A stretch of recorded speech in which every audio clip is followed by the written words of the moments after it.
मिरजेतील हायस्कूल रोडवरील भारत लाईट हाऊसमध्ये शॉर्ट सर्किटमुळे आग, लाखो रुपयांचे नुकसान. मिरज शहरातील हायस्कूल रोड परिसरातील भारत लाईट हाऊसमध्ये आज अचानक शॉर्ट सर्किटमुळे भीषण आग लागल्याची घटना घडली.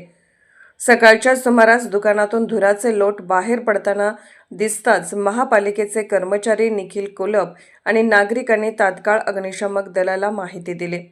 काही वेळातच मिरज महानगरपालिकेच्या अग्निशमक दलाचे बंब घटनास्थळी दाखल झाले. जवानांनी अथक प्रयत्न करून आगीवर नियंत्रण मिळवले. या आगीत दुकानातील विद्युत साहित्य, सजावटीच्या लाईट्स आणि तसेच इतर महागडे साहित्य पूर्णपणे जळून खाक झाले असून अंदाजे लाखो रुपयांचे नुकसान झाल्याचा प्राथमिक माहितीतून समोर आले आहे. सुदैवाने या घटनेत कोणतीही जीवितहानी झाली नाही. आगीमुळे काही काळ हायस्कूल रोडवरील वाहतूक विस्कळीत झाली होती. घटनेचा पुढील तपास संबंधित विभागाकडून सुरू आहे.